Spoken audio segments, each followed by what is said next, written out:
오늘 저는 여러분과 함께 당신은 이삭이 하나님을 아는가? 이와 같은 제목으로 말씀을 나누고자 합니다.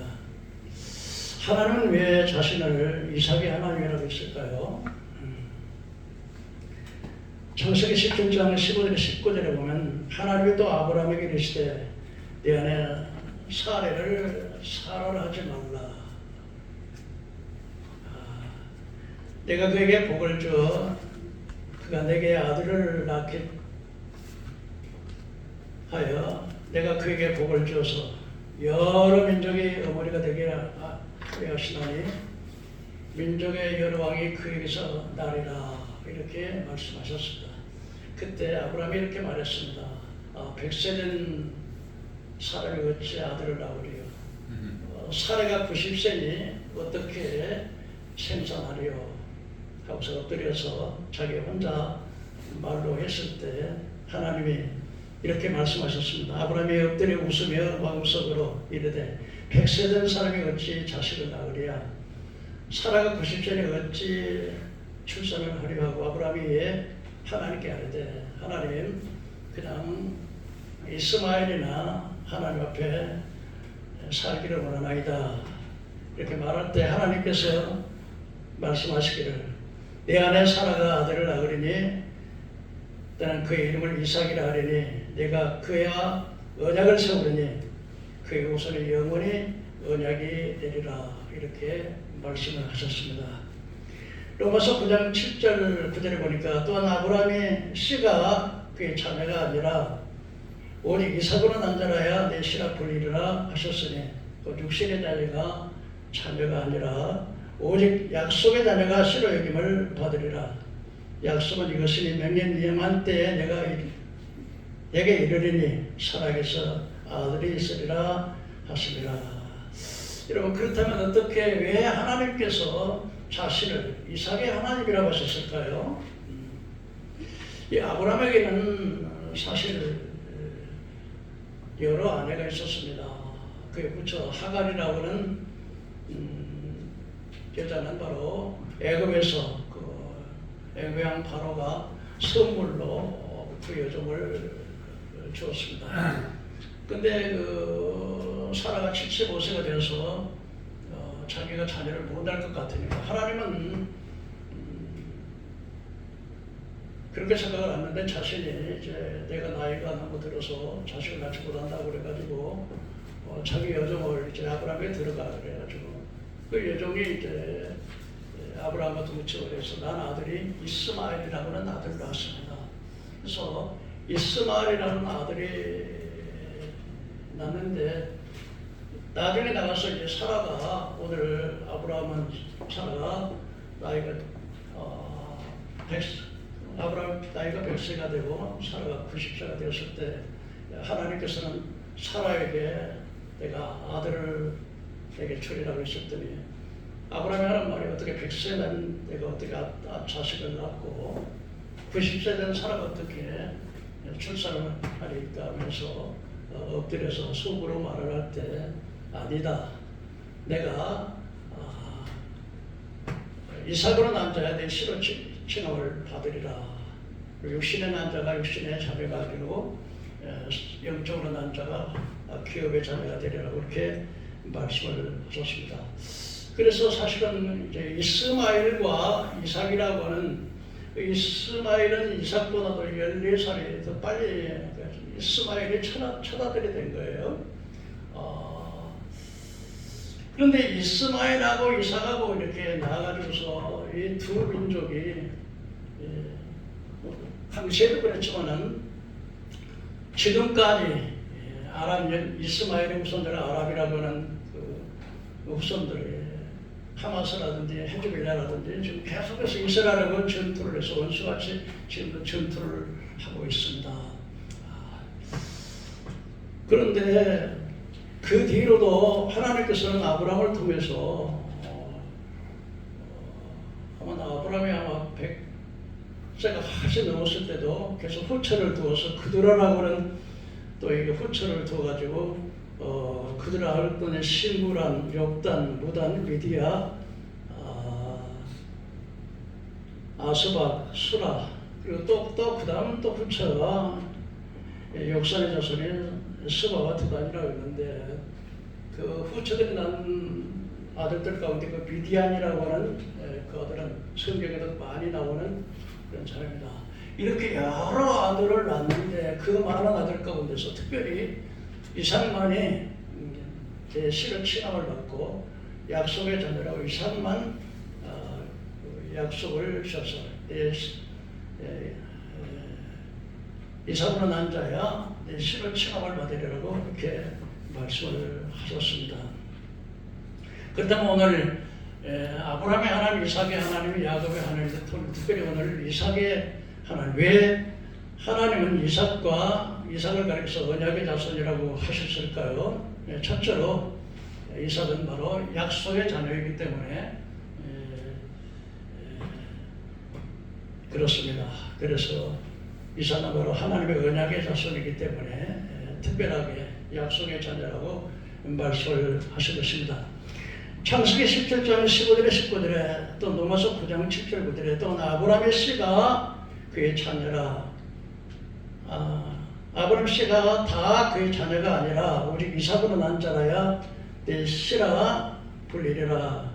육신의 자녀가 하나님의 자녀가 아니라 오직 약속의 자녀라 씨로 여김을 받으리라. 이렇게 말씀을 하셨습니다. 오늘날 또 특별하게 불신자들도 하나님이 창조하셨지만 그러나 불신자들을 향해서 하나님은 내 약속의 자녀라고 말하지 않습니다. 왜냐하면 불신자들은 하나님의 창조, 그들도 다 하나님의 창조한 자녀들이지만 그러나 약속의 자녀들만이 하나님의 자녀라고 이렇게 부르면서 육신의 자녀가 아니라 약속의 자녀가 자녀라고 말씀하시고 오직 약속의 자녀로 씨로 여김을 받으라고 말씀하셨습니다. 창세기 1장 3절 4절 보니까 창세전에 그리스도 안에서 우리를 택하사 우리를 거룩하고 흠이 없게 하시려고 우리를 예정하사 그렇게 말씀하셨습니다. 하나님께서는 특별하게 창세전에 이 우주를 만들기도 전에 하나님의 선택된 백성이 창세전에 하나님의 약속의 자녀들을 선택하셨다는 것입니다. 오늘 많은 사람들이 그러면 나는 선택을 받지 못했기 때문에 나는 구원을 받지 못하는 거 아니냐 이래가지고 굉장히 두려워하는 사람들이 있지만 여러분 두려워하지 마십시오. 왜냐하면 우리가 예수를 교회에 나와서 예수를 믿는다고 하는 자체가 바로 하나님의 선택된 자녀입니다. 왜냐하면 아버지께서 내게로 이끌려면 내게로 올 자가 없습니다. 선택한 자녀이기 때문에 하나님께서 인도 내가 스스로 이렇게 교회에 온 것 같지만 스스로 예수를 믿는 것 같지만 그게 아닌 거예요. 하나님께서 특별한 은혜로 선물을 주셨기 때문에 하나님을 믿어지니까 나는 불택자면 어떡하나 이렇게 염려할 필요는 없습니다. 왜냐하면 내가 교회에 나와서 하나님을 믿어진다는 그 자체가 하나님의 택한 자녀라는 거예요. 이게 사실 우리가 알아야 되겠습니다. 그런데 그래서 하나님 창세전에 우리를 택하사 거룩하고 흠이 없게 하시려고 우리를 예정하셨다는 겁니다. 무슨 말이냐면 선택하신 자녀들에게는 거룩하고 흠이 없게 하시려고 우리를 예정하셨다. 그 무슨 말이냐면요. 하나님의 선택한 자에게는 거룩하고 흠이 없게 하시려면 뭐가 오냐면 연단이 오는 거지. 많은 환난과 고난과 고통이 오는 거예요. 그러니까 택한 자녀들에게는 특별하게 왜 그러냐면 하나님께서는 이 세상에서 연단을 받아서 그 연단을 허락하시는 그 이유는 바로 우리를 거룩하고 흠이 없게 하시려고 하나님의 자녀답게 만드시려고 연단을 주시는. 그래서 히브리서 12장에 보면은 사랑하는 자에게 징계하시고 받으시는 아들마다 채찍해 하신다. 징계가 없으면 사생자여 참 아들이 아니라고 말씀하는 것입니다. 육신의 아버지도 징계를 하는데 어찌 영의 아버지가 징계하지 않겠냐. 그래서 징계는 당시에는 즐거워 보이지 않고 괴로워 보이지만 그것을 연단받은 후에는 의의 열매를 맺는다. 그렇게 말씀하셨습니다. 그래서 특별히 우리 예수 믿는 사람들이 이 땅에서 많은 안 믿는 사람들에게는 그렇게 중요하잖아요. 그러나 사랑하는 자는 잘못하면 하나님의 매를 때리시고 징계하시고, 그 왜냐하면 천국에서 영원한 하나님의 자녀로서 영원한 축복을 누리고 살기 때문에 이 땅에서는 하나님의 자녀들에게, 그래서 창세전에 택한 자들에게 거룩하고 흠이 없게 하시려고 많은 연단을 주시는 것. 어떤 사람은 질병으로, 어떤 사람은 가정의 어려움으로, 사업의 실패로, 또 여러 가지 대인간지 관계의 문제로 여러 가지 많은 시련이 많이 있는 것을 볼 수가 있습니다. 왜냐하면 사람은 등 따숩고 배부르면 하나님을 찾지를 않아요. 고난이 와야, 여러분, 우리가 조금 고난 당할 때는 먼저 돈을 의지하고 또 사람을 의지합니다. 그러나 막상 죽음의 직전에 딱 이르면 하나님 살려주셔 나오는 거예요. 그래서 유명한 신학자 칼빈은 이 고난을 통해서 하나님의 백성을 찾는다, 그렇게 말씀하셨어요. 공자라고는 육의 그 창시자 공자는 말하기를 임사호천이라는 말이 있어요. 그 목말이면 사람이 죽음에 임할 때는 하늘을 찾는다, 그런 말이 있어요. 이 옛날에 그 프랑스의 혁명가요, 시인이고 문학가고 아주 그 법률로서 오늘날에도 그 볼테르라고 하는 사람은 법률에 대해서 많은 공헌을 한 사람인데, 이 사람은 무신론을 주장했었습니다.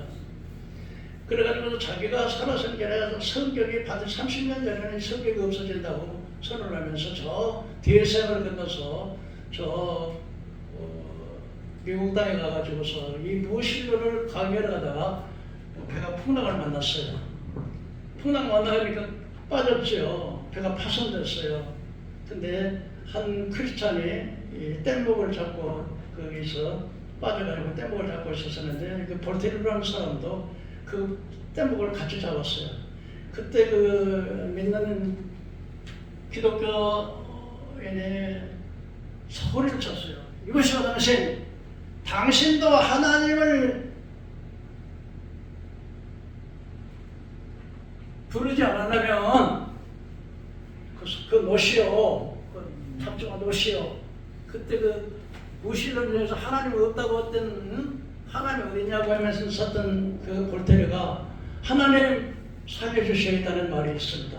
그처럼 사람은 고난이 없으면 사람이 깨우지 않기 때문에 고난을 주시는 것입니다. 그래서 히브리서 12장 5절에 네 아들아 주의 징계하심을 경계하지 말며 그에게 꾸지람을 받을 때 낙심하지 말라. 주께서 그 사랑하신 자를 징계하시고 받으시는 아들마다 채찍질 하시느니라.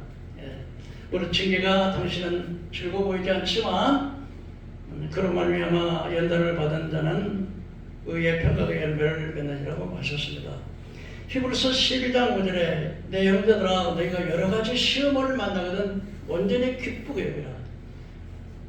시험을 만나거든 온전히 기쁘게, 믿음의 시련에 인내는 연단을, 연단은 소망을 주신다라고 말씀을 하셨습니다. 믿음의 사람들은 참 한결같이 많은 고난이 많은 것을 알 수 있습니다. 특별히 그 야곱에 대해서 전해보면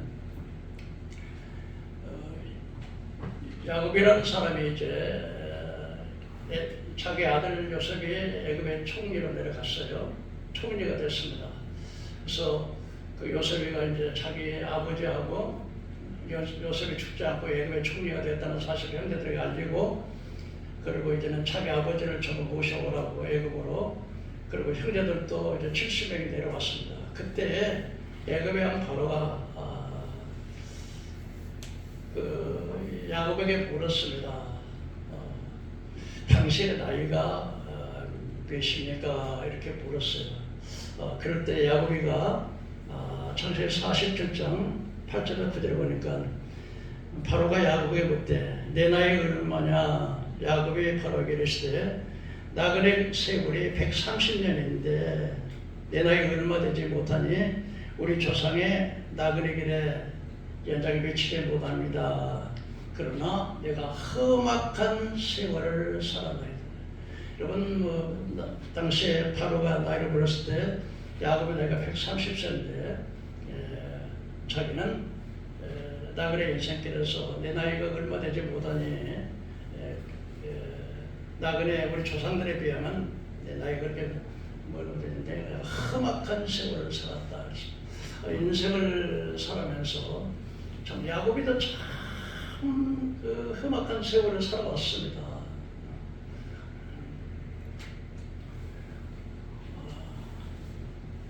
쌍둥이를 태어서 야곱이 뱃속에서부터 쌍둥이를 태어나가지고 장자권을 가지고서 뱃속에서부터 먼저 나오려고 하다가 발꿈치를 닫고 이제 야곱의 에서의 발꿈치를 나왔거든요.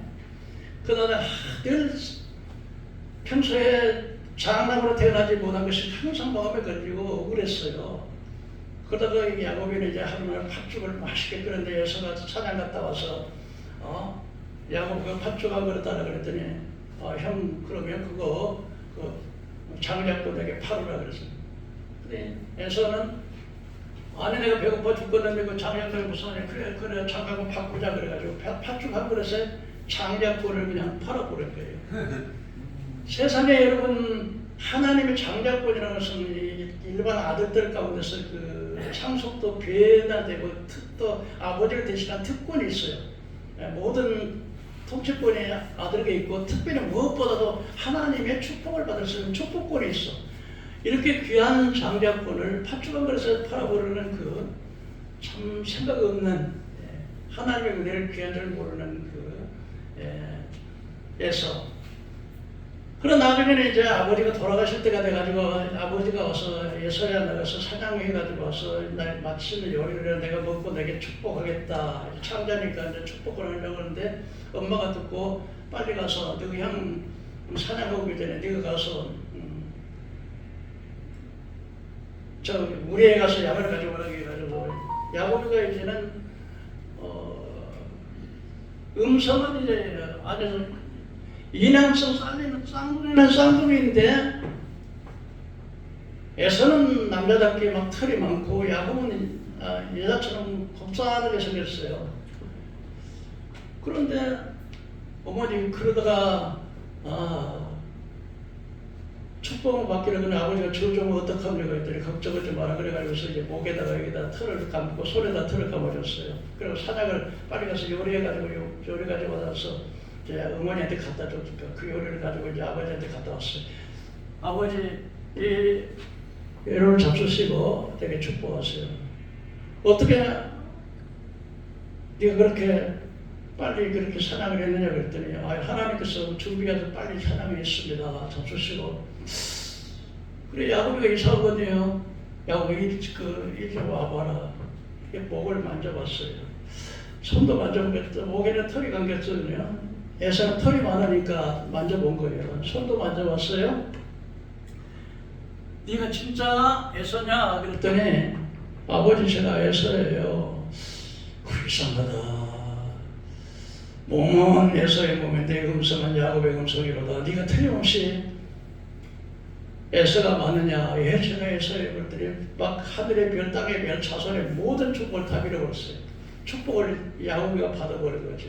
에서가 왔어요. 사냥했더니 깜짝 놀래가지고 너도 그랬더니 방금 전에 네 동생이 와서 축복을 다 받아버렸으니까 내게는 축복할 일이 하나도 없다 그랬더니 이 에서가 이제 분노해가지고 야곱이를 이제 아버지 고갈 때가 다 돼가니까 이놈 죽이겠다고 하니까 엄마가 듣고 빨리 도망쳐라 외삼촌. 도망갔어. 외삼촌 나만의 집에 갔는데 갔더니 그 이제 에서는 두 딸이 있는데 하나는 나일이 하나는 레아인데 나일이 아주 예뻐요. 그래서 야곱이가 나일을 사랑하니까 당시에는 이제 그 외삼촌 이렇게 해서 결혼을 했었나 봐요. 그러더니 그 외삼촌 나반이 네가 그냥 내 조카지만은 그렇지만은 그냥 무료로 봉사할 수 있느냐? 품삯을 정하라 그랬더니 삼촌 내가 삼촌에 따라 나이를 살아가니까 내가 7년 동안 삼촌에 일을 할 테니까 나이를 나에게 아내를 주시거든요. 그래, 다른 사람 남에게 주는 것보다 낫지. 그러고서 7년을 열심히 일을 했어요. 나이를 살아가니까 세월 가는 줄도 모르고 그냥 살아가니까 그래 이제 결혼을 날짜가 되어 결혼식을 했어요. 근데 이스라엘 나라는 그 나라의 풍습이 이 신랑 신부를 밤에 낮에 결혼하는 게 아니라 밤중에 결혼해요. 그 얼굴을 못 보고 결혼해요. 그러니까 밤에 이제 결혼해갖고 잤어요. 자고 나서 일어나 보니까 신부가 바뀌었어요. 아니 나이에서 7년 동안 고생을 했는데 신부가 바뀌어가지고 아니 삼촌 응? 아니 나는 나이를 위해서 이렇게 수고 7년 동안 이렇게 모순사를 했는데 응?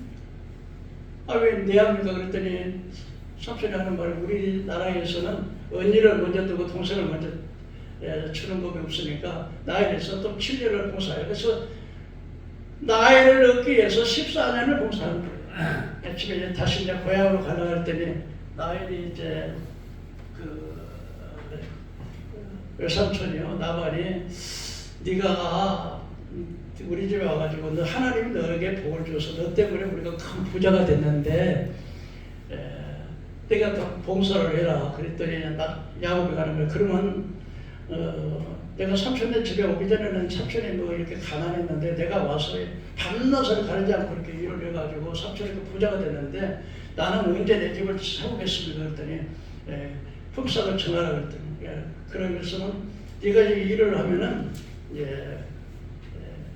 이 양들이 많은데 얼룩얼룩하고 검정 색깔의 몸에 베끼고 그런 건 네 새끼가 나면은 네 몫으로 하고 이제 아유 그냥 무늬가 없으면 내 몫으로서 양쪽으로 이제 한 30년 좀 그 간격을 띄워놓고 그래가지고 야곱이가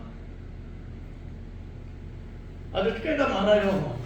그래 버드나무 살구나무를 껍데기를 벗겨가지고서 양들이 새끼에 우물가에다 새끼를 빌려고 할 때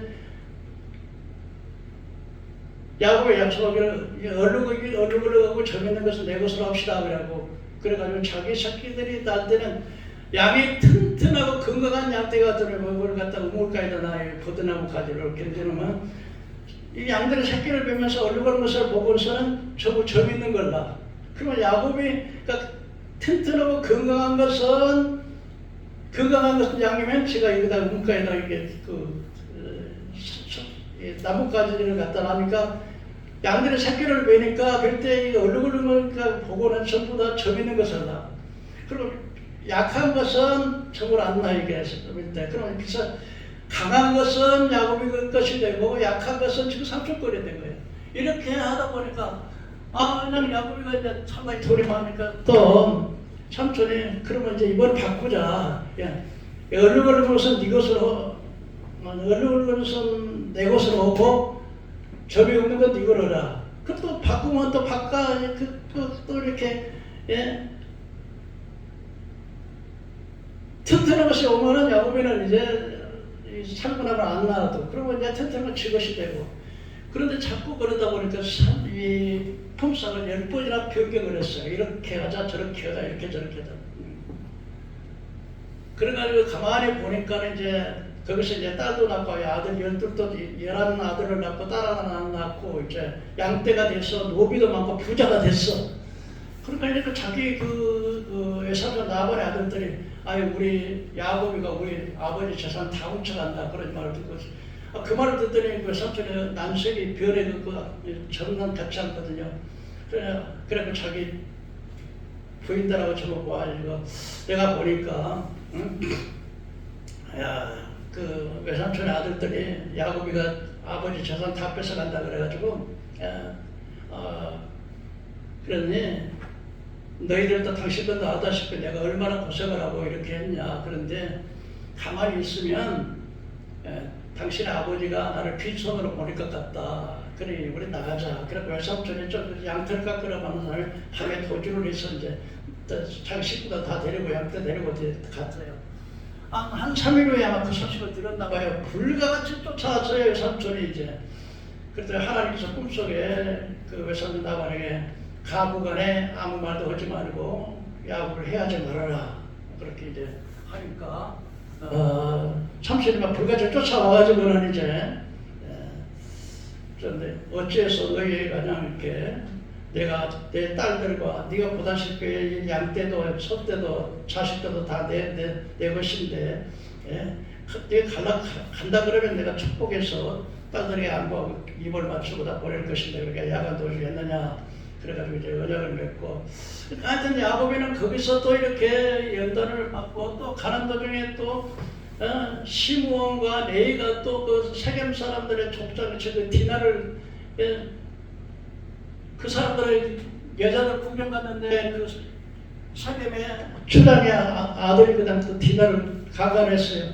이것 때문에 그 야곱의 아들들이 가갖고 할례 해간다고 해가지고 남자의 코피를 뺐을 때는 이렇게 움직이지 잘 못하잖아요. 그때 가서 칼로 가가지고 전부 다 남자들 다 죽이고 양떼 다 약탈해오고 그래가지고 이제 얼마나 야곱이가 당하겠습니까? 거기는 부족이고 큰 문제인데 자기들은 몇 명 되지도 않았는데 그래도 또 얼마나 막 고통스럽겠습니까? 이제 큰일 났다고 하고 있는데 하나님이 막 따라갈 때 이렇게 갈 때 하나님이 두렵게 해가지고 그 사람 쫓아오지 못하고 추격하지 못하도록 얼마나 마음이 탔겠습니까? 또 이제 에서한테 다시 고향으로 돌아온다는데 에서의 마음을 살려고 막 그 종들에게 막 여러 개 패를 나눠가지고 1단계 하나 둘 셋 이렇게 간격을 두고서 양떼를 소떼를 막 수백 마리를 갖다가 내물러 보낸다고 했는데 딱 보니까 야곱이가 이제 군대 400명을 내리고서 이제 야곱을 치러 온다는 거야. 그러니 얼마나 마음이 아프게요. 그래가지고 이제 먼저 이제 자녀들을 먼저 보내고 종들의 양떼 내아의 큰 마누라 작은 마누라들 이렇게 노예 그 여종들의 부인들 이렇게 보내고 난 다음에는 자기는 약국가에 앉아서 이제 다 약국가를 건너게 하고 자기는 혼자 살고 있는데 갑자기 누구나 남자가 와가지고서 막 씨름을 하는 거야.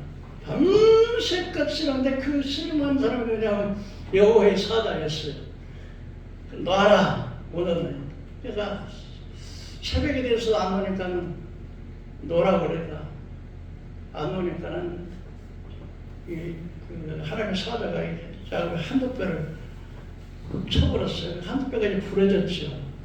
되게 주특주특 해가지고 그냥 도망가지도 못하고 하여튼 어쨌든 야곱은 자기 생각 가운데 무수한 고난을 그래서 애굽의 왕 바로가 당신 나이가 몇 살이니까 내 나이 나그네 그래 나그네 그래 130인데 내가 험악한 세월을 살았다고 했다는 소리다. 하나님의 종들은 보면은 뭐 다윗도 그렇고 모세도 그렇고 모세는 여러분 어떻습니까? 태어날 때부터 태어났는데 애굽의 왕 바로가 이스라엘의 히브리 민족으로 태어나면 무조건 다 잡아 죽이라고 그러니까 나일강에다 잡아서 딱딱 죽이는데 그 자기 어머니가 자기 누이 동생하고 숨겨서 이러는데 더 이상 숨길 수가 없어가지고 갈대 상자에다가 아이를 넣어가지고서 이제 역청으로 발라가지고 나일강에다 띄고 이제 누나는 여기서 망을 보고 엄마는 망을 보고 있는데 애굽의 왕 공주가 와가지고 이 공주가 아들이 없었어요. 공주가 와가지고서 망을 보고 있는데 갈대 상자가 했더니 저 상자 한번 열어보라 했더니 아기가 있거든요. 자기가 아들이 없으니까 그걸 데려다가 양자 삼았어요. 애굽에서 40년 동안 이제 왕자로 태어났어요. 그래서 그 어머니가 이제 자기 유모로 가고 이제 유모로 가장하고 이제 그 공주의 아들 그 모세를 이제 공주의 아들로 이렇게 그 양육을 하고 있었었는데 이 어머니가 너는 히브리 민족이고 반드시 이스라엘 백성을 구원할 자라고 근데 그렇게 가르쳐 줬죠. 모세는 이제 나이가 40이 돼가지고 그러는데 애굽 사람들이 자꾸 히브리 민족 사람들 노예라면서 막 구타하니까 어느 날 갑자기 가서 그냥 때렸는데 죽어버렸어요. 이게 살인을 한 거죠. 그 다음에 또 지들끼리 또 같은 민족끼리 막 히브리 사람들, 이스라엘 사람들이 같이 막 또 싸움을 하니까 아니 왜 민족끼리 이렇게 싸우냐 그랬더니 어젯밤에 누구를 죽였더니 네가 우리 지도자가 되느냐고 해서 이렇게 소문이 나버렸어요. 그래가지고 또 도망가서 저 미디안 광야에서 나이 40에 있다 미디안 광야에 가서 40년 동안 이제 그 집에 딸들하고 결혼해가지고 40년 그 뭡니까 양을 치고 나이 80에 이제 40년 동안 이제 다 나이 80에 돼가지고 하나님께서 모세를 부르니까 하나님 나는 이제 언어가 둔해가지고 말을 못한다. 또 하나님께서 모세를 들어서 여기서 애굽에 400년 노예 생활하는 사람을 입고 나가서 광야 40년을 그 백성들이 원망하고 불평하고 그냥 불순종하고 불신앙하는 그 사람들을 그렇게 연단하면 모세도 얼마나 연단을 많이 받았습니까? 다윗도 마찬가지예요. 그러니까 하나님의 종들은 야곱이든 요셉든 또 그 바울 사도든 연단받지 않은 사람이 하나도 없어요. 너무 모두가 다 정말 그냥 다윗은 어떻습니까? 다윗가 나이 17세에 기름을 부었지만 왕이 될 때까지 사울 왕에게 얼마나 한 번은 블레셋 전쟁을 봤어요. 여자들이 환영을 하러 나왔는데 속옷 치고 춤을 추면서 노래를 부르기를 다윗은 만만해요 사울은 천천히라니 다윗이 죽인 자는 만만해요 사울 죽인 자는 천천히라니 사울이 자기 왕인데 기분이 아니 나는 왕인데 나에게는 천천히 돌리고 다윗은 만만해 돌리니 앞으로 이 나라의 왕이 될 것은 다윗이 왕 될 것이 그것밖에 더 있겠냐. 그래서 그날부터 이제 마음속에 이제 다윗을 죽이려는 마음을 해가지고 악신이 그렇던 이렇게 하고 다윗이 얼마나 많은 하여튼 사역 근데 그 사울의 아들 요나단이 다윗을 사랑하니까 그 밥을 식사해서 밥을 먹으려 할 때 창을 가지고 벽에다 던져버려 막 찌르면 다윗이 피하서 그리고 광야에서 다윗을 죽이려고 안 찾아도 권심이 없어요. 어떤 때는 3,000여 명의 그 군사를 풀어가지고 동굴을 죽이려고 그뿐이 아니었습니다. 다윗이 물론 우리 안에 밧세바의 가늠 사건과 살인 사건 때문에 그 얼마나 자기 이복 형제가 다말이 그 압살롬의 여동생하고 그 이복 여동생하고 또 강간을 해가지고 또 그 소식을 들어가지고 그냥 내쫓아버리니까 또 압살롬이 자기 노이동생하고 이놈 내가 때가 되면 반드시 너를 죽이겠다 그러고 그래가 나의 살인 사건 나고 그리고 또 이제 압살롬이 또 반역 운동을 해가지고 아버지가 신발도 신지 못하고 도망갔다가 나중에 되게 반격을 하지만은 하여튼 아버지는 무수한 고난을 받아. 그래서 다윗이 그랬습니다. 내가 고난받기 전에는 내가 그리 되겠더니 고난이 내게 유익이라 내가 주의 윤례를 배우게 되었나요. 그러니까 하나님의 백성들에게는 이렇게 시련이 많아요. 여러분 시련이 있으니까 하나님 사랑이기 때문에 시련하는 거예요. 왜? 천국에서 영원히 신을 살려고. 그래서 이제 이렇게 이삭은 그러나 하나님이 그 이삭을 특별히 그 하나님의 약속의 자녀이기 때문에 많은 시련도 있었는데 하나님께서 특별히 이삭의 하나님이라고 하신 것은 이삭이 많은 형제들이 있었지만 이삭이 바로 약속의 자손이었다. 그래서 우리가 하나님의 약속의 자녀, 하나님의 선택받은 자녀들이 있다. 그들에게는 이런 많은 시련이 있다는 사실을 기억하시고 여러분 이 땅에 살아가면서 많은 어려움, 질병으로 어려움도 오고 많은 어려움이 있을 것입니다. 그러나 낙심하지 마시고 내가 하나님의 택한 백성이니까 시련이 많다는 이런 마음으로 그래서 우리가 시련 받을 때 딱 하나님을 경히 여기지 말아라. 매를 뗄 때 하나님이 몇 때려요. 그럴 때 그걸 가볍게 여기지 말고 그리고 낙심하지 말라. 둘 중에 하나예요. 하나는 시련을 당하고 징계를 받으면 아주 가볍게 여기가 애기가 좀 그래가지고 매를 더 맞는 거예요. 또 어떤 사람은 낙심해요. 아유 하나님은 나를 사랑하지 않나 봐. 하나님 내 기도 안 됐나 봐. 왜 나는 이렇게 괴로워. 나 이렇게 힘들어. 그러고서 낙심한다는 거예요. 그러지 말라는 거예요. 네. 하나님이 사랑하기 때문에 징계하신다. 이렇게 말씀을 하시는 것입니다. 두 번째로 이 사람이 어떤 사람이냐 하는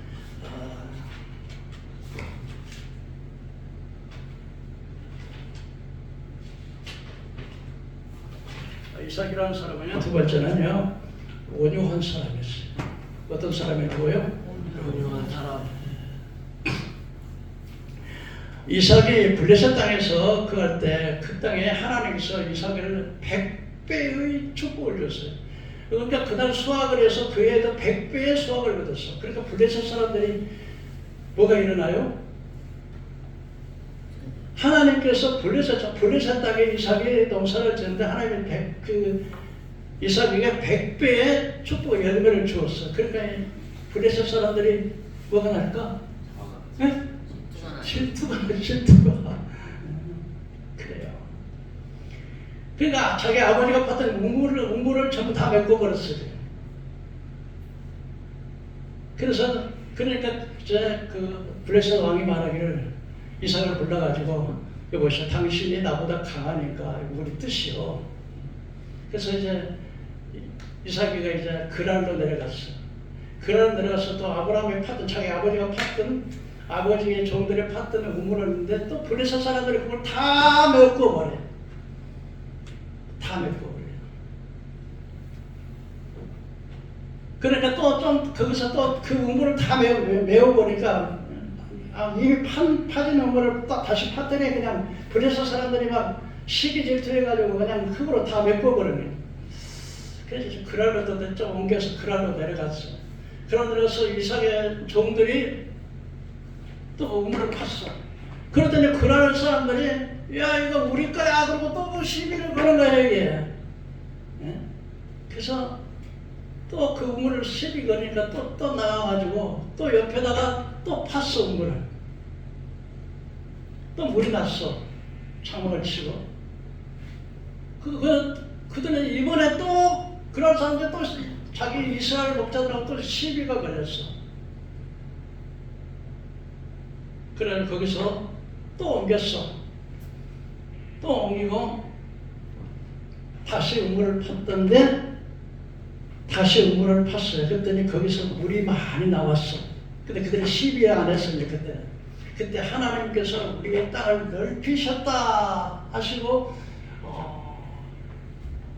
이렇게 하나님이 이 땅을 주셔서 이 땅을 넓히셨다.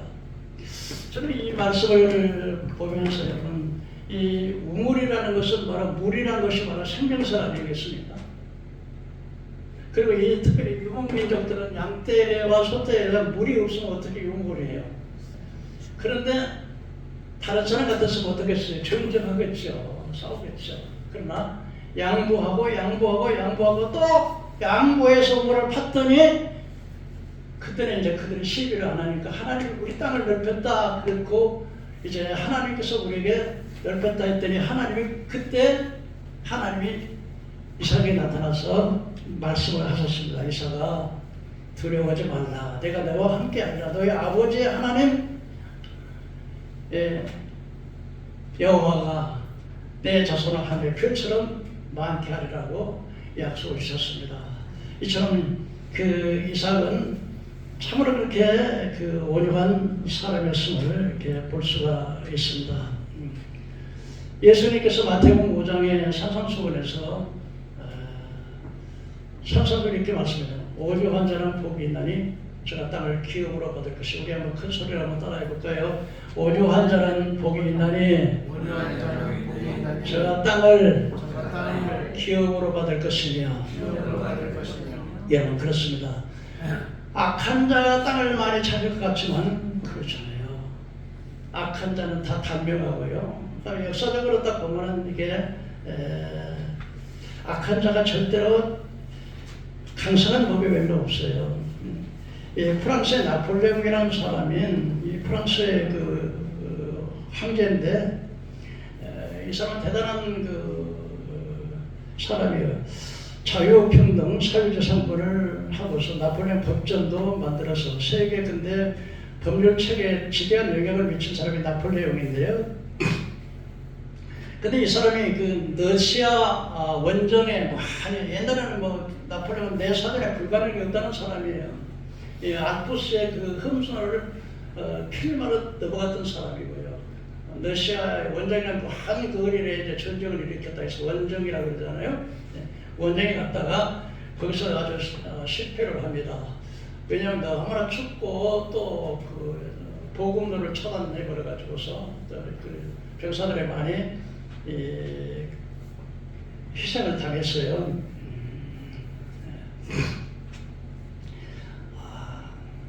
혹독한 추위와 굶주림 또 질병에 아주 되게 실패를 해서 결국은 그 엘바섬에 유배를 가게 됐어요. 전쟁에 실패해가지고요. 러시아 전쟁에 실패해서 일본 유배를 갔는데 거기서 탈출을 해가지고 재집권한 재집권을 다시 했어요.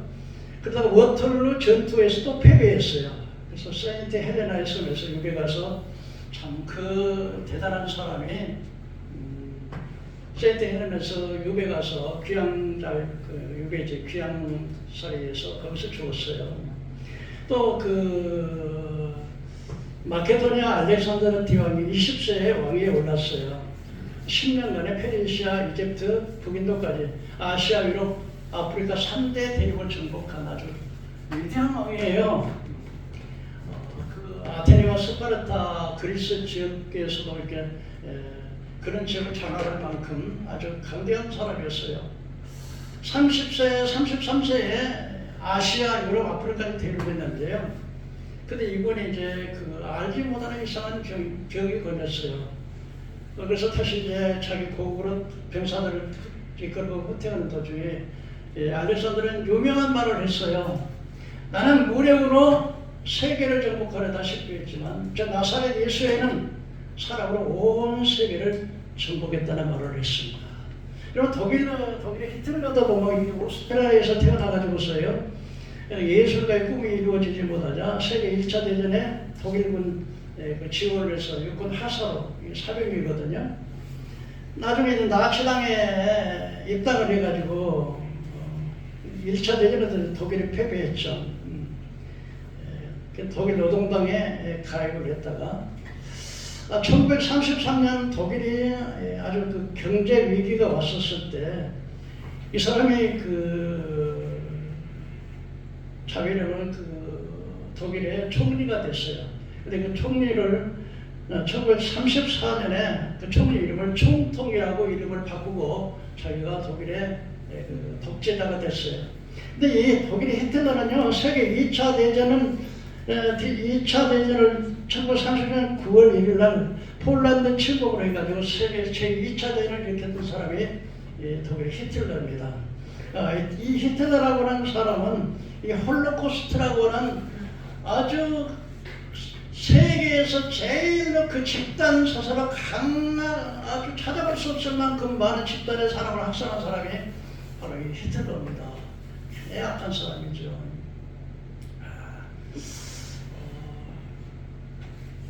이스라엘 그 유대인들의 600만 명을 그 가스실에다 가다 놓고 가스로 죽였던 사람이고, 그 외에도 수많은 사람들의 수백만을 학살해서 집단 압살을 했던 그 홀로코스트 집단했던 사람이 바로 히틀러였습니다. 그런데 이게 독일이 그 이제 세계 2차 대전에 여러분 아시다시피 이제 일본하고 이탈리아, 독일 이렇게 독일, 이탈리아, 일본 이렇게 3국 동맹을 했고 비영불중소의 연합군으로 전쟁이 2차 대전이 일어났는데요.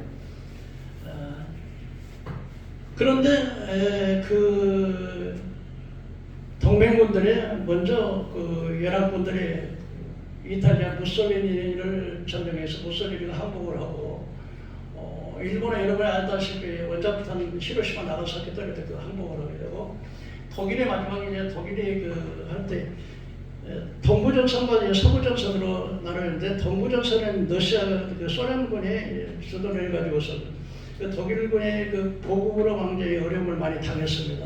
보급이 전쟁을 때는 물자나 먹을 식량 보급이 끊어지면은요 결국 이제 패배하죠. 그래서 동부전선에서는 소련하고 서부전선에서는 그 연합군들이 합해가지고서 결국은 이제 베를린이 그 결정적으로 무너지고, 노르만디 상륙 작전에 의해서 결국은 그 연합군이 승리를 하고, 결국 독일이 그제 이제 2차 대전에 연합군이 피망을 하게 되는데, 그때 히틀러는 마지막에 어떻게 했냐, 자기 권총으로 자기 식구들 하나 빵빵빵빵 식구들 달고 자기가 자살해 죽었어요. 그러니까 가만히 인류 역사를 보더라도 악한 사람들이 흥하는 법이 없어요. 결국 다 선한 사람들이 그래도 세상을 차지하고 말이지.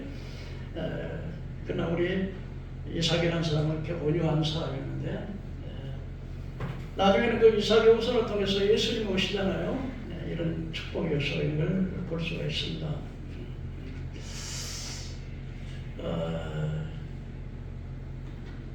디트리 펑크리 장군이라고 하는 분이 있는데요. 이분이 바로 독일 히틀러가 2차 대전에 프랑스를 점령하고 그 독일군의 주둔에 있던 디트리 펑크리츠라고 하는 제2차 세계대전 1944년 8월에 연합군의 진격에 왔을 때 히틀러가 콜티지 장군에게 독일을 갖다가 참 프랑스에는 아주 예술적인 위대한 건물들이 참 많았죠. 잿더미로 만들라는 명령을 내렸어요. 그때 그 독일을 프랑스를 점령했던 총사령관으로 디트리 폰크리츠라고 하는 장군이 있었는데 독일 히틀러가 명령을 내렸어요. 완전히 프랑스를 잿더미로 만들어버려라, 폭발시켜버려라. 그런데 이 콜티지 장군은 거기 보면 이제 이 프랑스에는 노트르담이라는 대성당이 있고요, 에벨탑, 그리고 루브르트 박물관 등 세계 유명한 박물관들이 많이 있는 그 위대한 유적지를 폭발시켜버리라니까. 비록 적이지만은 이 콜티지 장군은 그 히틀러 명령을 거부하고 결국은 폭발을 하지 않았어요. 히틀러가 계속해서 자 지금 프랑스가 지금 불바다가 됐느냐 폭발시켰느냐. 근데 콜티지 장군은 비록 적이지만은 그를 폭발시키지 않았어요. 결국은 이제 연합군이 독일을 점령을 해버리니까 결국은 이제 독일군이 결국 12차를 패배를 하게 되죠. 근데 결국은 이제 콜티지 장군도 이제 독일 장교니까 그냥 체포돼가지고 감옥에 갔어요. 그 나중에는 알고 봤더니는 이제 나중에 감옥에서 나와가지고 해방돼가지고 콜티지 장군이 노트르담이라든지 에벨탑이라든지 루브르트 박물관이라든지 그 위대한 세계적인 그 위대한 예술적인 그 건물들을 유지하게 했다 그래가지고서 이 프랑스 사람들이 나중에는 콜티지 장군을 아주 대환영하고 세계 문화재를 살렸다 해가지고 이렇게 환영을 받게 되는 그런 것을 볼 수가 있습니다. 제가 우리 목사님 중에서 저에게 유튜브로 해서 좋은 글을 보내주시는 분이 있는데 신뢰라고 하는 그 글을 보내주는데 제가 한번 읽어드릴 테니까 한번 들어보십시오. 검은콩 한 마리에다가 흰 콩을 섞었는데 그것을 섞는 것은 순식간에 섞을 수 있지만 그걸 하나하나 분리하기는 많은 시간이 걸린다. 우리는 하루에도 많은 사람을 만나 수많은 말을 합니다. 말을 주의해서 다루지 않으면 서로에게 상처를 남길 수 있습니다. 특히 화가 나서 상대방의 마음을 해치지 않도록 요리사가 칼을 대하듯 주의해야 합니다. 내 마음의 그릇에 좋은 마음과 좋은 생각을 담았다면 공든탑이 무너지는 법이 없습니다. 이와 관련된 일화가 있습니다. 어느 아파트 근처에 세탁소를 쳐놨는데 세탁소가 화재가 나서 그 맡기는 세탁소 옷이 전부 다 불이 타버렸습니다. 며칠이 지난 후에 아파트 벽보에 글을 써서 벽보에다가 세탁소 주인이 벽보를 붙였습니다. 죄송하지만 저희의 사과문이 붙었는데 화재로 옷이 모두 타서 너무너무 죄송합니다. 옷을 맡기신 분은 옷 종류와 수량을 신고해 줘서 신고해달라고 하는 내용을 적었습니다. 제가 배상을 해드릴 테니까 옷의 종류와 그것에 대한 이야기를 적어달라는 공고를 갖다 붙였습니다. 공고가 붙은 후에 한 주민이 공고문 안에다 글을 이렇게 적었습니다. 당연히 옷 종류와 수량을 적어놓을 줄 알았는데 뜻밖에도 그런 글이 아니었습니다. 아저씨, 저는 양복이 한 벌밖에 안 되지만 보상을 받지 않겠습니다. 그 많은 옷을 다 어떻게 다 변상을 하겠습니까? 용기를 내세요. 그렇게 어떤 한 사람이 주민이 옷을 맡겼던 주민이 그렇게 공고문을 그 밑에다 썼습니다. 그 주민 한마디에 아파트 주민들이 자진해서 속속 배상받지 않겠다고 해서 나서기 시작했습니다. 그런 글이 공고문 여백을 빽빽이 채웠습니다. 그 누군가 금일봉을 전했고 금일봉을 전한 사실이 알려지면서 또 누군가가 또 금일봉 도무에 손을 쏟기를 보냈습니다. 얼마 뒤에 아파트 벽보에 또 한 장의 종이가 붙었습니다. 다름 아닌 세탁소 주인이 감사문이었습니다. 주민 여러분, 너무 감사합니다. 월남전에 벌어본 돈으로 어렵게 일걸어서 삶을 살았는데 한순간에 모두 잃고 말았습니다. 하지만 여러분의 따뜻한 사랑에 제 가족의 희망이 주셨습니다. 손님 여러분 사랑과 배려로 저는 다시 일어설 수 있었습니다. 용기를 갖게 되었습니다. 깊이 감사드립니다. 주신 은혜 꼭 보답하겠습니다. 나비가 날개짓을 한 것처럼 작은 변화가 폭풍과 같은 커다란 변화와 유발시키는 현상을 나비 효과라고 합니다.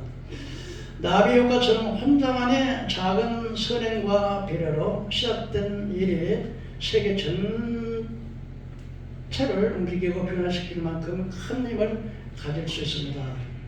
희망이 없는 사람도 가진 것이 없는 사람도 그 힘을 가질 수 있습니다. 2000년 화산재가 막 날렸다고 합니다. 그래서 한 5만여 명이 살던 작은 도시였는데요. 비세미우소산에 대폭발 사건이 있기 전에 화산재가 조금씩 뿜어 나오는데 며칠 동안 노예와 가난한 사람들은 다 피했답니다. 근데 결국적으로 그 화산이 폭발이 오는데 그 화산의 폭발에 묻힌 사람은 2천여 명 귀족들과 돈 많은 사람들, 그 집을 지키기 위해서 피난받지 않은 사람들이 다 화산재에 묻혔다고 합니다. 돈과 친척 명예로 배부른 사람들이 마지막까지 자기의 저택을 지키려다가 결국 모든 것을 잃었습니다. 태풍의 뿌리를 뽑히는 것은 큰 나무이지 잡초가 아닙니다. 여러분 바람이 불면 큰 나무가 쓰러져요? 작은 잡초가 쓰러져요? 큰 나무 쓰러지죠. 자신이 1등이라고 생각하면 먼저 이것을 기억해야 됩니다. 우리 모두 지구별에 불러온 여행객들이라는 사실이 얼마나 이곳에서 소풍을 끝나는 날 먼 길을 떠나야 합니다. 여행에 즐거우려면 세 가지를 해야 된답니다. 첫째는 짐이 가벼워야 돼요. 여행을 즐겁게 하려면 어떻게 해요? 두 번째로 동행자가 좋아야 되겠죠. 세 번째로 돌아갈 집이 있어야 됩니다. 즐거운 여행이 되려면요. 이 세상의 모든 것은 여기가 사는 동안 잠시 비겨 쓰는 것이라 여행 간 호텔의 치약과 같은 것입니다. 우리가 죽을 줄을 알아야 올바르게 살 수가 있다. 그래서 세상에는 없는 것 세 가지가 있는데요. 첫째, 정함이 없다. 두 번째, 비밀이 없다. 세 번째, 공짜가 없다. 죽음에 대해 분명히 알고 있어야 세 가지가 있는데 죽음에 대해서 우리가 알아야 될 세 가지가 있는데 잘 들어보세요. 뭘 알아야 돼요? 사람은 분명히 죽는다. 예. 두 번째로 혼자서는 다들 죽을 때는 혼자서 죽는다. 세 번째 아무것도 가지고 가지 못한다. 여기 죽음에 대한 그럼 죽음에 대해서 모르는 것 세 가지가 있습니다. 죽음에 대해서 모르는 것 세 가지 누가 한번 말해볼 수 있어요? 지옥까지 천국. 네? 언제 죽을지 모르지. 두 번째, 또 어디서 죽을지 모르지. 언제 죽을지 모르고 어떻게 죽을지 모르지. 이게 인생이라는 거예요. 모든 사람이 낳는 방식은 거의 비슷하지만 그러나 죽는 방법은 천하만별이라. 그래서 인간의 평가는 태어나는 것보다 죽는 것이 더 죽는 것으로 결정을 한다. 내가 세상을 떠날 때 모든 사람이 아쉬워 울지만 나는 웃고 갈 수 있는 사람이 되면 좋겠다. 이런 글을 어떤 분이 보냈습니다. 세 번째로 이삭은 제단을 쌓는 사람이었습니다. 창세기 26장 23절 21절에 이삭이 거기서부터 브엘세바로 올렸더니 이삭이 그곳에 제단을 쌓고 여호와 이름을 부르며 거기에 장막을 쳤더니 이삭의 종들이 거기서 우물을 받더라. 아브라함, 이삭, 야곱이 다 제단을 쌓죠. 제단을 쌓죠.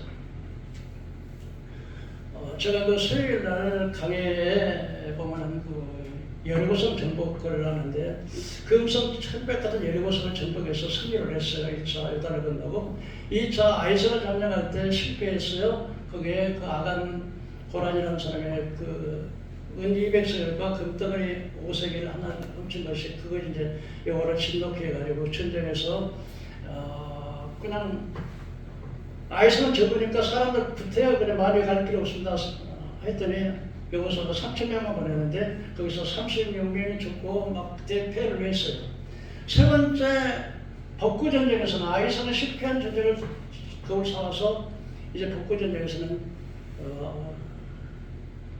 책임에다가 제단을 먼저 제일 먼저 실수에서 제일 기억한 뭐냐면 제단을 먼저 쌓았다는 것입니다. 여러분 이스라엘 백성들 가운데서 아합의 왕 아칸 왕이 자기 결혼할 때 그 바알의 딸 베니게 공주를 데리고 와서 결혼했어요. 그 여자가 시집을 오면서 결혼하면서 바알 선지자 450명, 바알 선지자 400명을 데리고 와가지고서 예루살렘 전체에다가 하나님의 제단을 다 그리고 거기다가 우상 제단을 다 썼어요. 그리고 선지자들을 다 죽였어요. 그때 엘리야라고 하는 선지자가 남았습니다. 그러니까 그 엘리야가 하나님께 기도했어요. 하나님, 하늘문을 닫아가지고 비를 오지 않게, 비를 오지 않게 기도했더니 3년 6개월 동안 비가 오지 않았어요. 여러분 하루 몇 달만 비가 오는 날이 가는데 3년 6개월 동안 그러니까 초목이 다 말라버리고 시내가 다 말라버리고 풀들이 다 말라버리고 다 죽게 되니까 아합왕이 이제 엘리야 이놈 때문에 엘리야 이놈 잡으면 죽이라고. 엘리야가 하나님께서 도망가지 말고 가라. 그래갖고 바알 아합왕을 만나러 갔어요. 가서 저 이스라엘 괴롭힌 자요. 했더니 내가 괴롭히는 게 아니라 당신이 괴롭힙니다. 당신이 지금 우상을 끌어들여가지고 이렇게 하나님 반응을 그렇게 감염이 완다고. 그러면서 저 백성들을 전부 갈면사들을 전부 모으시오. 갈면사 참아 모으라. 전부 모았어요. 백성들이 와가지고 이제 갈멜산 백성들이 다 모였습니다. 그때 엘리야가 말했습니다. 백성들이 내 말 들으시오. 당신들이 어느 때까지 바알과 하나님 사이에서 뭐뭐뭐뭐 하겠습니까? 바알이 하나님은 바알을 섬기고 여호와 하나님은 여호와를 섬기시오. 그랬더니 한 말도 대답하지 않았어요. 그때 이렇게 했습니다. 그러면 이제 제단을 쌓고 송아지 한 마리를 갖다가 잡고 하늘에서 불을 기도해서 불이 내리는 신의 참신인 것을 알게 하자 그랬더니 그게 좋다 그래요. 먼저 이제 바알 450명이 이제 당신들이 난 수혜가 많으니까 먼저 하시오. 그랬더니 그 바알 선자들이 제단을 쌓고 수송아지 한 마리 잡아다가 각을 뜯고 그리고 이제 450명이 바알 온 산천이 떠나가고 금방 막 신이 내릴 것 같아요. 근데 소식이 없어. 아침부터 내가 정오까지 했는데 소식이 없어. 그래서 엘리야가 이제 비꼬는 말로 아니 당신들이 지금 당신들의 신이 지금 외치러 나갔는지 아니면은 지금 잠을 자는지 모르니까 더 큰 소리를 한번 해보시더니 막 그때 이제 정신 차려가지고 막 소리하고 해가 질 때까지 아무 소식도 없고 응답도 없고 불도 안 내리고 그러니까 이 사람들이 막 칼로 자기 몸을 피를 흘면서 자기 시댁에 막 불러 막 불을 내리시오, 불을 내리시오. 당신이 하나님을 알게 해주시오. 그러면 여러분 불이 내릴 것도 안 내릴 것도. 안 돼. 집사님 불이 내릴 것도 안 내릴 것도. 바알 선지자가 막 불 내려달라고 불이 내려서 이 재단의 송아지를 태우는 신이 참신이라고. 자, 권사님 누가 내렸겠어 안 내렸어 불이? 안 내렸죠. 엘리야가 재단을 쌓고 저녁에 재단 쌓고 송아지를 가져와서 각을 띄고 또랑을 깊이 파고 이 큰 물동이 네 항아리 같은 물동을 네 개를 갖다가 위에다 나무하고 송아지에다 붓고 한 번 붓고 두 번 붓고 세 번 붓고 물이 넘쳤어. 그러고서 하나님께 하나님 내가 하나님은 진짜 살아계신 하나님이신가? 내가 하나님의 좋은 것을 알게 하여 주옵소서. 하늘에서 불을 내려 응답하옵소서. 응답하옵소서. 딱 기도하자 불이 내렸겠어 안 내렸겠어? 불이 확 내려가지고 그 송아지의 제물을 태우고 예, 또랑에는 물도 하나도 없이 서로 같은 데서 싹 가든 그때 백성들이 어때요? 과연 여호와 하나님이십니다. 온 백성이 그걸 봤어요. 불을 내리시는 불을. 과연 그때 엘리야가 저 바알 선지자를 하나도 도망가지 못하게 그리시는까지 다 한 명도 도망가지 못하게 하셔. 다 죽였어요. 여러분 제단을 쌓을 때 하나님은 살아계신 하나님과 믿으시기 바랍니다. 응답하시는 하나님과 믿으시기 바랍니다. 네. 우리 이걸 알아야 돼요. 이스라엘 백성들이 북부전쟁에서 못 버텨요. 제일 먼저 1차 아이성 실패, 제단 쌓지 않았다 실패했다가 2차 북부전쟁 때는 제일 먼저 일이 뭐예요? 제단 쌓는 거예요. 예배하는 거예요. 여러분 가정재단 가정 말씀 한 절 보고 큐티하고 그리고 또 뭐가 해야 됩니까? 하나님의 찬송가 있으면 찬송가 틀어놓으세요. 귀신이 올라가요. 남인의 권사님 그래서 하십니까? 임종 때 하나님 부르시다가 있을 때 남인의 권사님 얘들아 찬송해라 예배해라 저 귀신들이 다 올라간다. 찬송 부르고 귀신들 그 귀신이 막 도망쳐간다. 제단 쌀 때 하나님이 영향이 많은 거예요. 여러분 예배를 가볍게 여기지 마시기 바랍니다. 하나님 함께 하시는 거예요. 마지막으로 한 가지 더 하겠습니다. 아브라함이 이제 하나님께서 아브라함에게 아브라함아 하나님 제가 여기 있습니다. 네 100세 된 아들을 저 모리아 산에다 번제로 드려라. 번제라는 것은 뭐냐면요. 가죽을 벗기고 목을 따고 각다가서 불을 태워서 제사 지는 거예요. 아들을 제사 지내는 거예요. 왜냐하면 시험에 보려고 그런 거예요. 그 마음 보려고. 아브라함 마음이 얼마나 아팠겠습니까? 나이가 100세 난 아들을 갖다 제물을 바치다 사랑이 정이 들때려드는 그 아들을 갖다. 근데 아브라함이가 좀 둘하고 나귀하고 해가지고서 나무하고 불하고 그리고 이삭을 데리고 이제 3일 길을 갔어요. 저 3일에 가니까 모리아 산이 보여요. 하나님 주셔. 그때 그 아브라함이 이제 종들에게 너희들은 여기서 기다리라. 우리가 예배하고 나 다시 내려올 것이다. 그러고서 이제 종들이 짊어졌던 번제단 살을 그 나무들을 아들에게 지우고 자기는 칼을 들고 갈 때 아들이 물었습니다. 아버지, 내가 여기 있다. 아니 나무하고 불은 있는데 제물은 어디 있습니까? 제물들이 어디 있습니까? 그랬더니 아브라함이 하는 말이 하나님께서 미리 예비해 두셨다. 모리아산에 갔어요. 가서 제단을 쌓고 나무를 올려놓고 칼을 들어서 이삭을 묶었어요. 묶어서 칼을 들고 내려치려갈 때 갑자기 여호와 천사가 아브라함아 깜짝 놀래가지고 저 내가 여기 있나 했더니 뒤를 돌아보니까 솥불에 양 한 마리가 걸렸어.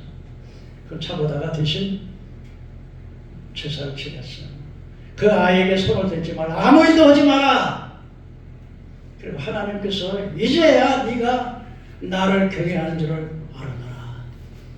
내가 너의 후손을 통해서 천하 만민의 복을 받게 하리라 약속했습니다. 그렇다면 여러분, 이삭이가요 그때 나이가 몇 살이냐면요, 아브라함이가 100세에 이삭을 낳았는데 그 사라가 137세에 사라가 죽었어요. 사라가 죽은 바로 그 다음 며칠이 안 되고 나서 이 사건이 일어난 것이요. 그러면 이삭의 나이가 몇 살이었겠어요? 100세에 이삭을 낳았는데 자기 이삭의 어머니가 137세에 죽었어. 그런데 그 사건이 일어나고 난 다음에 제단에 이삭을 드리려는 하나의 명령이 떨어졌어. 그러면 이삭의 나이가 몇 살이었겠어요? 한 37이야. 37. 아이가 아니에요. 그 증거가 뭐예요? 나무를 짊어질 만큼 성장했어요. 그러면 여러분 생각해서요, 아버지가 그 아들을 번제로 드리려고 칼로 번제로 잡으려고 결박을 했을 때 여러분 같았으면 어떻겠어요? 그거 바꿨어요? 아니 아버지가 도망을 했을 때 이만저만이 어떻게 내가 뭐 양이니까 짐승인가 나를 번제로 드린다니요. 근데 그렇지 않았어요. 결박을 받아요. 칼을 들여요. 왜요? 얼마든지 아버지를 제압할 수 있는 청년이 나이 먹은 하나 노인의 얼마나 안 받을 수 있어? 안 받을 수 있어. 근데 받아요. 겸손스럽게 웃겨요. 왜 그랬을까요? 첫째는 아버지를 사랑하기 때문에. 자기의 목숨을 죽기까지 아버지에게 순종하는 복종할 수 있는 그 마음. 평소에 아버지가 자기를 얼마만큼 사랑한다는 사실을 알아요, 몰라요? 알죠. 두 번째는 하나님을 경외하는 거예요. 내 부모를 주어서 공경하라, 땅에서 잘되고 장수하리라. 부모를 거역하면 좀 무서운 벌을 받아요. 하나님을 두려워했기 때문에 믿으시길 바랍니다. 여러분 도망갈 수도 있어. 안 오더라도 아버지에게 반항 안 하더라도 도망칠 수도 있는데 도망도 치지 아니하고 거역도 하지 않고 결박을 받는 이삭은 바로 순종했어요. 이삭이 비록 적자들과 같이 그렇게 많은 고난을 당했지만 죽음의 사슬을 넘은 거예요. 사랑하는 성도 여러분, 오늘 이삭을 통해서 여러분, 이삭은 어떤 사람이었습니까? 바로 약속의 참여였고 온유한 사람이었고요, 제다선한 사람이었고, 마지막에 죽기까지 순종하는 이 이삭을 통하여 아브라함, 이삭, 야곱을 통하여 천하 만민의 복을 받고 예수 그리스도가 우리를 위하여 구원자로 오시는 그 조상이 된 걸 믿으시기를 바랍니다. 오늘 야곱이처럼 여러분 고난을 받습니까? 어려움이 있습니까? 바로 하나님을 사랑하는 증거라고 하는 사실을 기억하고 하나님의 증거를 경외하지 말고 또 낙심하지 말고 더 믿음의 사람들, 정말 믿음의 조상들의 시간을 본받는 저와 여러분 되기를 주의 이름으로 축원합니다. 기도합시다. 내려오신